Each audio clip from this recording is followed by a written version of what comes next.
नमस्कार, आप देख रहे हैं डीपी की न्यूज। मैं हूं आपके साथ अदिति। केंद्र सरकार के कृषि कानूनों के खिलाफ आज घड़साना में संयुक्त किसान मोर्चा ने विशाल ट्रैक्टर रैली निकालकर विरोध जताया। केंद्र सरकार को तीनों बिल वापस लेने इसे लेकर जमकर नारेबाजी की गई। संघर्ष की अगर बात करें तो घड़साना की धरती वास्तव में संघर्षशील जो है वो यहाँ से पैदा होते हैं। और आपके परिवार के बारे में क्या कहूँ, जग जाहिर है, मुझे बताने की आवश्यकता नहीं पड़ेगी। ऐसा परिवार रहा है जो हमेशा संघर्षों के बीच में लड़ा है। तो अब किस प्रकार का संघर्ष, कहाँ तक आपका संघर्ष चल रहा है? क्या लग रहा है कि सरकार, जो केंद्र सरकार है, आपके लगातार इन कार्यक्रमों के सामने, इन रैलियों के सामने घुटने टेकेगी, किसानों की जो मांगे हैं वो पूरे करेगी, या फिर ये रवैया लगातार लंबा चलेगा? देखो ये पत्रकार बंधुओं, जैसे पहला प्रोग्राम हमने किया घड़साना, जो सांजापुर बॉर्डर था, उसमें सबसे पहले जाके घड़साना की ट्राली लगी और बॉर्डर घड़साना के लोगों ने रोका।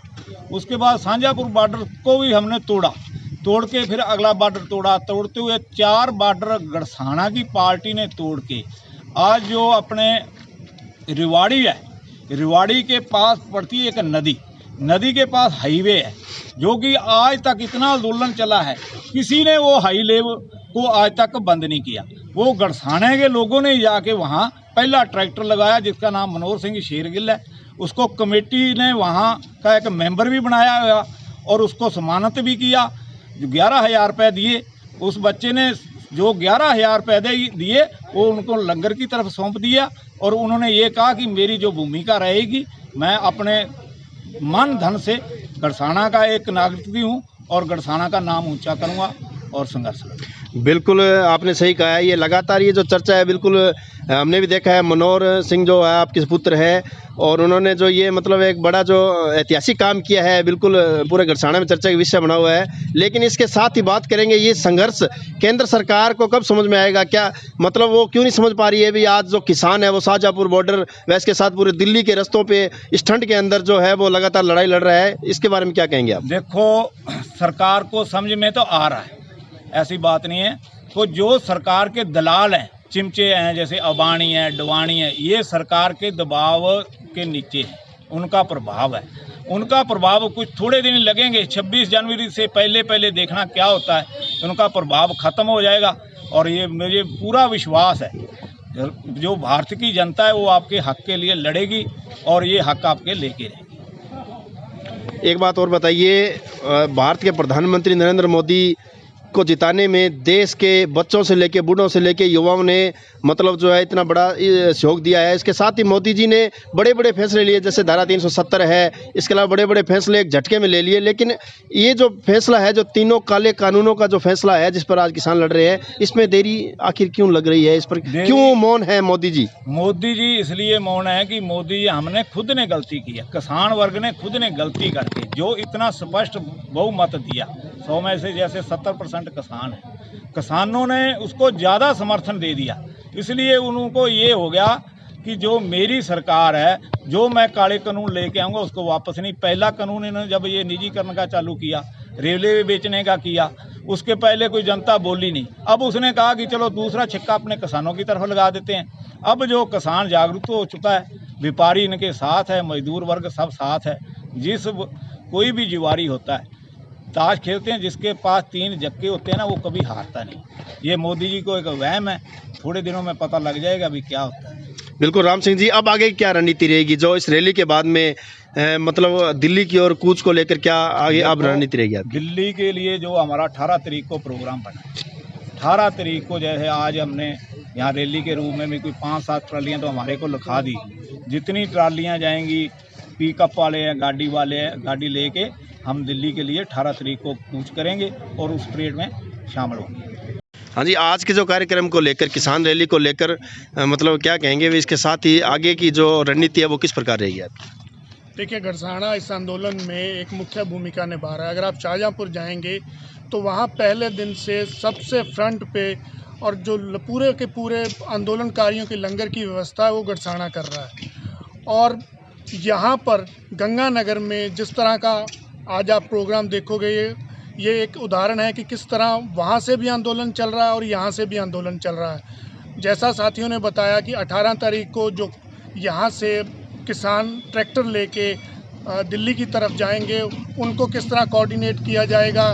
गांव में जो 3 किसानों के विरोधी काले कानून हैं उन पर चर्चा कैसे की जाएगी ताकि किसानों को समझ आ सके। बहुत सी जगहों पे ये हुआ है कि अभी तक किसानों को इन काले कानूनों के बारे में पता नहीं है, जिसका मैं एक दूसरी तरह से उदाहरण दूंगा कि जो पंजाब है आज पूरी तरह से वो जो लड़ रहा है उसकी वजह ये है कि वहाँ के किसान संगठनों ने एक बहुत अच्छा काम किया कि किसानों को उनकी भाषा में इन 3 काले कानूनों को समझाया और जो भविष्य में उनके साथ होने वाला है उसकी पूरी पिक्चर दिखाई। यही चीज़ हम लोग इस गंगानगर में करने जा रहे हैं और गड़साना इसमें मुख्य भूमिका में है। जिस प्रकार से अभी तक जो दिल्ली के अंदर किसान बैठे हैं तो कहीं भी उनको ऐसी कोई सफल दिशा नज़र नहीं आ रही है। क्या लगता है इस प्रकार का रवैया कब तक ये रहेगा और किसानों को कब तक जो हक और ये न्याय की लड़ाई है उसमें विजय हासिल होगी? देखिए, दिल्ली की एक आदत है, दिल्ली को ऊंचा सुनाई देता है। दिल्ली ने अभी सुनना शुरू नहीं किया। जिस तरह से मीटिंगों के दौर चल रहे हैं वो सिर्फ एक दिखावा है। जिस तरह जो ये सरकार है वो एक मीडिया प्रोपेगेंडा के थ्रू चल रही है, वो पूरे का पूरा मैनेज कर रही है कि हम बातचीत कर रहे हैं, लेकिन सरकार ने अभी सुनना शुरू नहीं किया है। जो मुख्य मांग है वो 3 काले कानूनों को रिपील करने की है। सरकार अभी उस पर वही स्थिति बनाए हुए है जो उसकी पहले थी। वो सिर्फ यही कह रही, समझाने की कोशिश कर रही है, लेकिन किसान ये बात पूरी तरह समझ चुका है कि किस तरह से ये 3 काले कानून पहले मंडियां ख़त्म करेंगे, फिर किसान का गला पकड़ के उनको कॉन्ट्रैक्ट फार्मिंग में धकेला जाएगा और बाद में किसान अपनी ही ज़मीन पर किस तरह से बंधुआ मजदूर बन के रह जाएगा। ये बिल्कुल साफ है। सरकार एक डेमोक्रेटिक प्रोसेस से आई है और जो 60% लोग इस खेती से संबंधित हैं वो कह रहे हैं कि भैया जो आप हमें गिफ्ट दे रहे हो वो गिफ्ट हमें नहीं चाहिए और सरकार को ये गिफ्ट वापस लेना पड़ेगा। बिल्कुल, कहीं न कहीं बड़ा जन आंदोलन है किसानों का। पूरा भारतवर्ष में जो आंदोलन है ये एक सफलतम आंदोलन साबित तो हुआ है। इसके साथ ही जो दौर अफवाहों का भी सामने आ रहा है कि एक राजनीति भी है, पार्टीबाजी भी है किसानों की जो है, उसमें ये भी जो बातें सामने आ रही है, इसके बारे में आप क्या कहेंगे?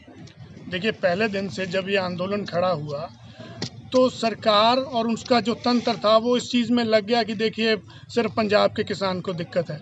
फिर उन्होंने किस तरह के शब्द उनके लिए इस्तेमाल किए, उन्हें खालिस्तानी कहा गया। और फिर उन्होंने जब हरियाणा उनके साथ आ गया तो फिर ये उन्होंने कहा कि नहीं ये अलगाववादी हैं, ये भ्रमित लोग हैं। और धीरे धीरे अब आप अगर दिल्ली जाएंगे तो आप देखेंगे वहाँ पूरा हिंदुस्तान है। आज स्थिति है कि साउथ से ट्रेनें नहीं चल रही। साउथ का किसान जिस तरह से पहुंच सकता है उस तरह से वो पहुंच रहा है और साउथ का किसान ये कह चुका है कि वो भी एक बड़ी कूच की तैयारी में है। तो पूरे हिंदुस्तान का जो किसान है वो इन 3 काले कानूनों को समझ चुका है। अब भ्रम सरकार का एक भ्रम है। देखिए, हम इस बात से पूरी तरह से आश्वस्त हैं और मतलब मानते भी हैं कि किसान जो इलेक्शन के टाइम जो 3-4 दिन होते हैं उसमें भ्रम में आता है। वो जातिवाद के भ्रम में आता है, वो क्षेत्रवाद के भ्रम में आता है, वो धर्म के भ्रम में आता है। वो भ्रम अलग है। लेकिन अब सवाल किसान की ज़मीन का है। किसान की ज़मीन जाने वाली है, उसको कोई भ्रम नहीं है। वो सभी भ्रमों को तोड़ के संघर्ष कर रहा है और सरकार जो भ्रम में है उसका भ्रम भी वो निकाल देगा। असल में सर जो गड़साना में आज मार्च हुआ है, दिशा निर्देश हमारा संयुक्त किसान मोर्चा जो दिल्ली है वही करता है और पूरे देश का किसान है उसके अनुसार ही चलता है। ये भी जो था ये किसान संगठनों का तय किया था कि 6 तारीख से लेकर 20 तारीख तक हम जागरूक रैलियां निकालेंगे, सभाएं करेंगे, लोगों को जागरूक करेंगे। ये हमारा जो मार्च है ये उसी का एक हिस्सा है। आज 9 तारीख को जो गड़साना में हजारों की संख्या में ट्रैक्टर लेके अन्नदाता पहुंचा है, मजदूर पहुंचा है, व्यापारी वर्ग पहुंचा है, ये हमारा संयुक्त किसान मोर्चा जो ऐलान करता है उसके अनुसार ही है। और गड़साना में हमने जो संयुक्त किसान मोर्चा गुरुद्वारा प्रबंधक कमेटी का जो हमारा सिस्टम है जिसकी अगुवाई में आज ट्रैक्टर मार्च हुआ और 18 तारीख हमने तय की है। 18 तारीख को बड़ी संख्या में ट्रैक्टर ट्रालियों के साथ गड़साना का जो किसान है वो दिल्ली की तरफ कूच करेगा और 26 तारीख की जो हमारी किसान जथेबंदियों की कॉल है, लाल किले पे परेड का जो कार्यक्रम है उसमें हमारे गड़साने के साथी है वो हिस्सा लेंगे। ट्रैक्टरों की ये विशाल रैली व्यापार मंडल घड़साना से शुरू होते हुए मंडी के मुख्य मार्गों से निकलते हुए उपखंड घड़साना कार्यालय पहुंची, जहां आगे ये रैली आम सभा में बदल गई। उपखंड कार्यालय के समक्ष भारी संख्या में मौजूद किसानों, व्यापारियों और मजदूरों ने शक्ति प्रदर्शन करते हुए जत्थेदार जीत सिंह के नेतृत्व में उपखंड अधिकारी संदीप काकड़ को राष्ट्रपति के नाम ज्ञापन सौंपा। मौजूद किसानों ने केंद्र सरकार की नीतियों के खिलाफ जमकर नारेबाजी की।